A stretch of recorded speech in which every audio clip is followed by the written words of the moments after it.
Just hours after a ceasefire signal, Russia is back in the air. Putin's spy plane flies close to NATO airspace. No flight plan, transponder off. Poland scrambles fighters. Provocative actions do not go unanswered. So is this routine interception or a message being sent mid-ceasefire?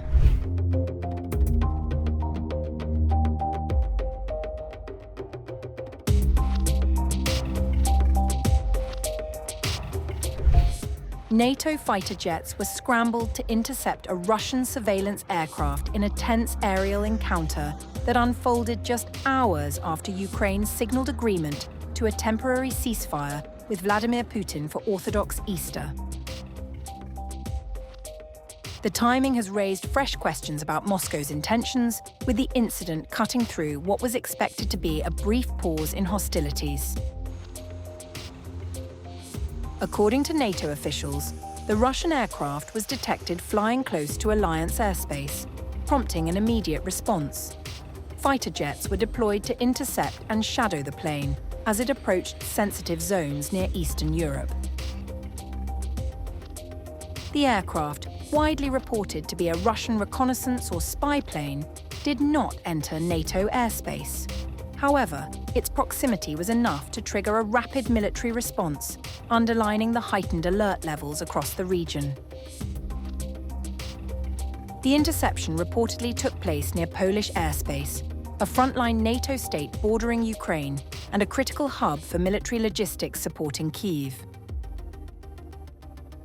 Poland's armed forces confirmed the operation, emphasizing that such incidents have become increasingly frequent since the start of the war in Ukraine. Putin's spy plane was flying in international waters without a filed flight plan and with its transponder turned off. Such provocative actions by the Russian Federation do not go unanswered. We are vigilant, responsive, and constantly ready to protect Polish airspace. The Polish Operational Command said that the country's airspace was not breached during the Russian mission. Interceptions of aircraft do not constitute a demonstration of force, but are one of the basic tools for ensuring real control over a state's airspace. Their purpose is the rapid identification of objects that do not respond to calls from air traffic services, move without the required flight plan, or violate applicable rules. The development came at a particularly sensitive moment. Western analysts argue that such aerial maneuvers are part of a broader pattern. Since the war began, Russian military aircraft have repeatedly flown close to NATO airspace without filing flight plans or communicating with civilian air traffic control. These actions are seen as both a show of force and a method of gathering intelligence. NATO's response has been consistent. Jets are scrambled, aircraft are identified, and escorts are conducted to ensure there is no breach of alliance territory. Despite the routine nature of these encounters, the context remains volatile. The proximity of Russian military activity to NATO borders, particularly during a supposed ceasefire window, reinforces concerns that the conflict remains unpredictable and prone to sudden escalation.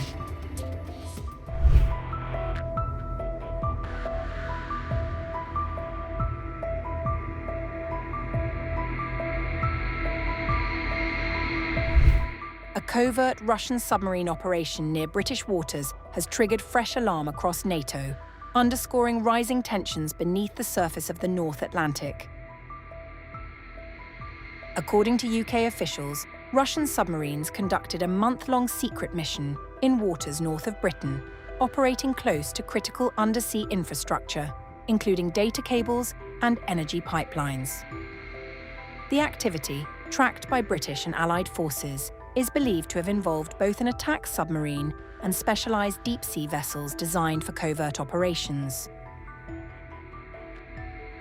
UK Defence Secretary John Healey revealed that the operation was closely monitored, with the Royal Navy and Royal Air Force deploying warships, surveillance aircraft, and hundreds of personnel to track the Russian vessels around the clock. At Downing Street on Thursday, Healey said, To President Putin, I say we see you. We see your activity over our cables and our pipelines, and you should know that any attempt to damage them will not be tolerated and will have serious consequences. Officials believe one of the submarines, an Akula-class nuclear-powered vessel, may have acted as a decoy, drawing attention away from two other submarines linked to Russia's deep-sea research division, known for its ability to map and potentially sabotage underwater infrastructure. In response to the Russian submarines, I can confirm that I deployed our armed forces to track and to deter any malign activity by these vessels. While there is no evidence that any infrastructure was damaged during the operation, officials say the intent was clear.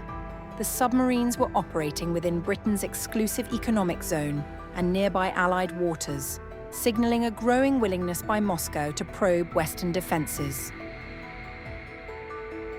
British and Allied forces ultimately saw off the submarines after sustained monitoring, forcing them to retreat. However, the incident highlights a broader pattern of increasingly assertive Russian naval activity, particularly in areas critical to Western infrastructure and security. The UK has responded by stepping up surveillance and coordination with NATO partners, including Norway, to counter what it sees as a persistent and evolving threat beneath the waves. Our armed forces left them in no doubt that they were being monitored, that their movements were not covert as President Putin planned, and that their attempted secret operation had been exposed. As tensions between Russia and the West continue to rise, the North Atlantic is once again emerging as a critical theatre, where covert operations, surveillance, and deterrence are increasingly shaping the balance of power.